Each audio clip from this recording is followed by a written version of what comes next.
अस्सलाम वालेकुम। आज की इस वीडियो के अंदर जैसा कि मैंने आप लोगों से प्रॉमिस किया था, इथेरियम के मर्ज को एक्सप्लेन करने जा रहा हूँ कि इथेरियम के मर्ज का क्या इफेक्ट होगा इथेरियम की प्राइस पे, और अगर आप उसे बाय करना चाहते हैं तो किस प्राइस पे आप कर सकते हैं। सेकेंडली, इस वीडियो का जो सेकंड टॉपिक होगा सेकेंडली वो होगा कि आपको कौन से ऑल्टकॉइंस हैं जो आपको बाय करने चाहिए ताकि आप इथेरियम के मर्ज से मैक्सिमम बेनिफिट उठा सकें और मैक्सिमम प्रॉफिट गेन कर सकें। तो चलिए चलते हैं, वीडियो को स्टार्ट करते हैं।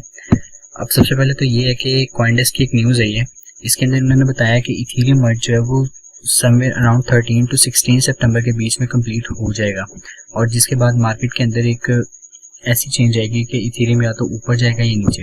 Currently Ethereum proof of work के ऊपर काम कर रहा है और ये प्रूफ ऑफ स्टेक के ऊपर शिफ्ट हो जाएगा।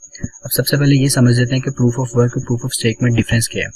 इथेरियम की प्राइस $1700 चल रही है रफली, तो अभी ये प्रूफ ऑफ वर्क पे काम कर रहा है। प्रूफ ऑफ वर्क से मुराद ये है कि माइनर्स हैवी जीपीयू प्रोसेसर्स लगा के इथेरियम की माइनिंग करते हैं। लेट्स सपोज कि अ पर्सन ए जो $1000 हैं वो पर्सन बी को सेंड करता है, और पर्सन बी को वो $700 मिलते हैं, ऑलमोस्ट 700 या फिर ऑलमोस्ट 800। तो जो दरमियान में $200 या $300 हैं वो एक माइनर को मिल जाते हैं जिसने हैवी जीपीयू मशीन लगा के इसे माइन कर रहा होता है। तो ये कहते हैं प्रूफ ऑफ वर्क, ये होता है प्रूफ ऑफ वर्क। लेकिन एक दूसरी चीज भी होती है जिसे प्रूफ ऑफ स्टेक कहते हैं, जो कि इथेरियम करने जा रहा है।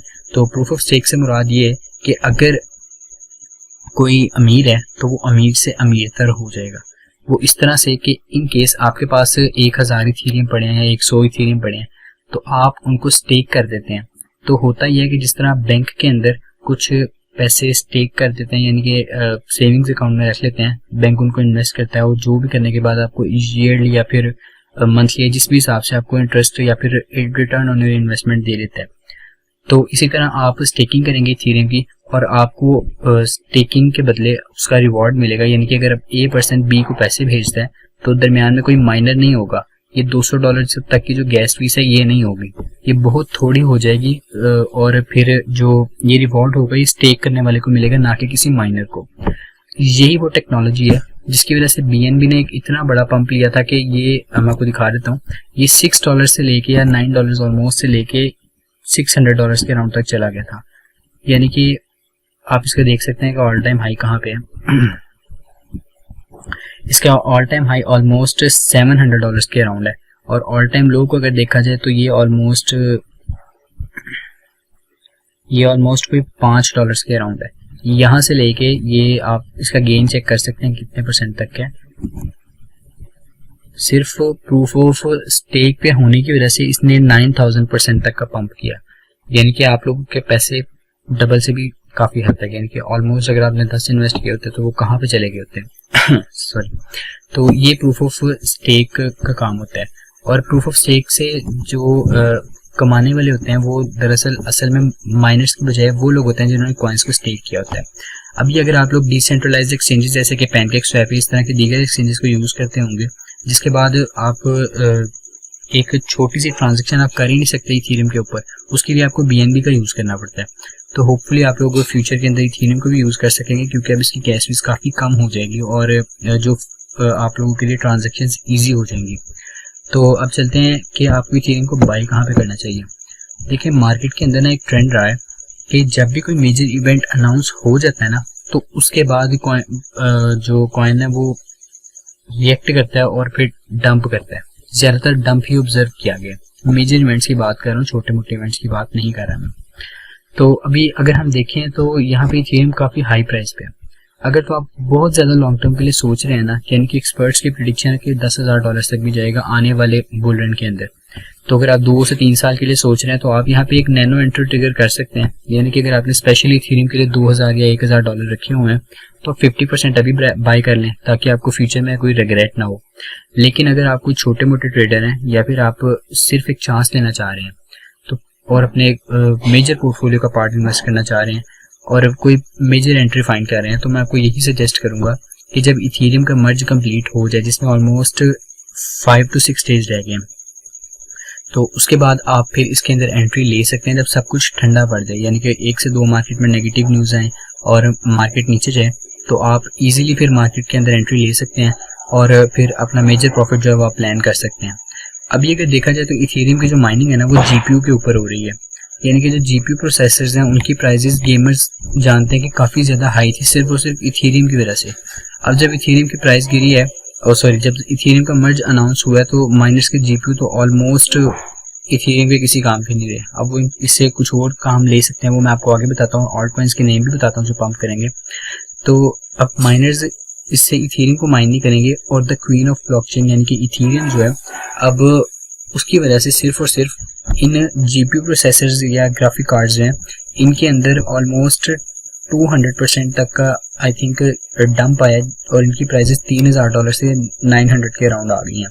अब जो गेमर्स हैं उनके लिए तो ये काफ़ी एक अच्छी न्यूज़ है, लेकिन जो माइनर्स हैं वो अपने जब इथेरियम को सेल कर देंगे मर्ज के बाद तो उनके जीपीयू तो बेकार जाएंगे। ऐसा बिल्कुल भी नहीं है। ये एक वेबसाइट है व्हाट टू माइन के नाम से। यहाँ पे जब आप आएंगे तो आप आके देख सकते हैं इसके टॉप के ऊपर लेट मी शो यू। इसके टॉप के ऊपर आप यहाँ पे आके जीपीयू को सिलेक्ट कर लें और ये आपको ऐसे कॉइन्स शो कर देगा जो जीपीयू की वजह से जीपीयू की मदद से माइन होते हैं। इनके अंदर आप देख सकते हैं कि जो फेमस कॉइन है वो ईथ हैश और जो उसके इथेरियम यानी कि उसके अलावा ये रेव कॉइन जो कि और जो फेमस कॉइन है उसके अंदर ये बीम आ जाता है, फ्लक्स आ जाता है, इस तरह के काफ़ी ज़्यादा कॉइन्स आ जाते हैं। तो अब माइनर इन कॉइन्स को माइन करेंगे और ऑब्वियस सी बात है जब वो इन कॉइन्स को माइन करेंगे तो इससे उनकी काफ़ी ज़्यादा प्राइस पे इम्पैक्ट पड़ेगा और इनकी प्राइस काफ़ी ज़्यादा शूट कर सकती है।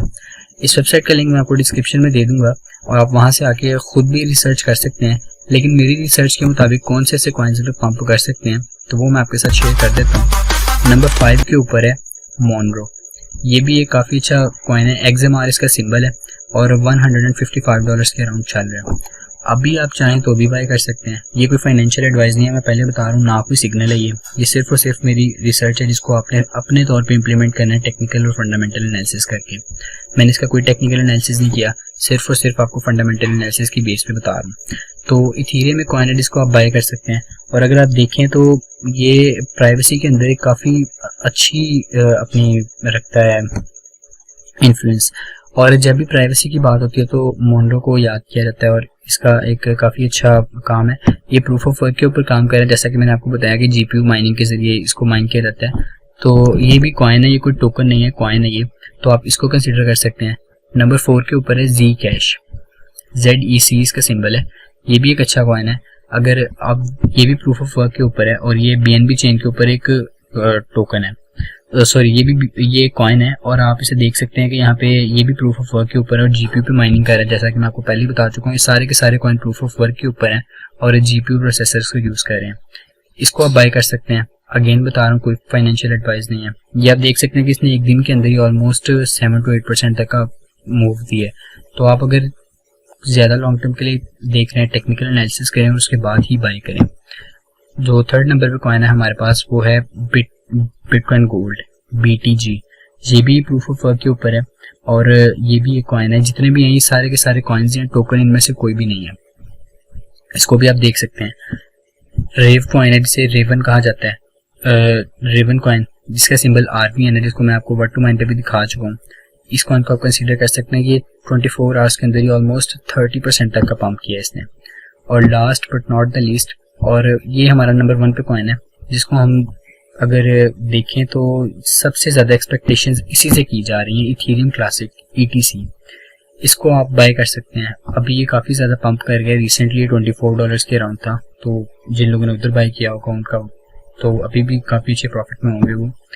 तो अगर आप चाहें तो आप इनको अभी बाय कर सकते हैं, लेकिन मैं ये सजेस्ट करूँगा कि एटलीस्ट इनकी प्राइस में एक डंप आने दें, मार्केट में कोई नेगेटिव न्यूज़ आने दें।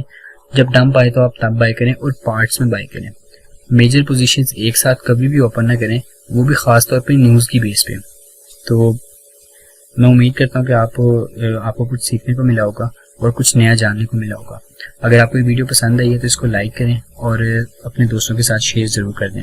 और ऐसे ही कंटेंट के लिए आप हमारे चैनल को सब्सक्राइब कर सकते हैं और अगर आप चाहें तो हमारे फ्री ग्रुप को ज्वाइन कर सकते हैं। हमने फ्री ग्रुप में अंदर रिसेंटली SCRT की कॉल शेयर की थी, मैं आपको कॉइन शो कर देता हूँ। हमने SCRT की कॉल शेयर की थी फ्री के अंदर और इससे हमने विद इन 3 days 1.4, यहाँ पे प्राइस अपडेटेड नहीं है, 1.55 तक का इसने हाई लगाया था और हमने ऑलमोस्ट 50% तक का प्रॉफिट गेन किया था। तो अगर आप लोग इस तरह के प्रॉफिट अचीव करना चाहते हैं तो आप हमें फॉलो कर सकते हैं और हमारे फेसबुक ग्रुप में ज्वाइन हो सकते हैं। टेलीग्राम के अंदर हम इस तरह के सिग्नल शेयर करते रहते हैं और मार्केट के updates time to time update करते रहते हैं। इसके अलावा एक कॉइन है फ्लक्स, ये भी डेली के डेली मूव करता है और विक्स लगा देता है, तो आप इसको भी कंसीडर कर सकते हैं। ये मैंने लिस्ट से हट के आपके साथ शेयर कर दिया। तो होपफुली आपको वीडियो पसंद आई होगी। मिलते हैं नेक्स्ट वीडियो में। टिल देन टेक केयर, अल्लाह हाफिज़।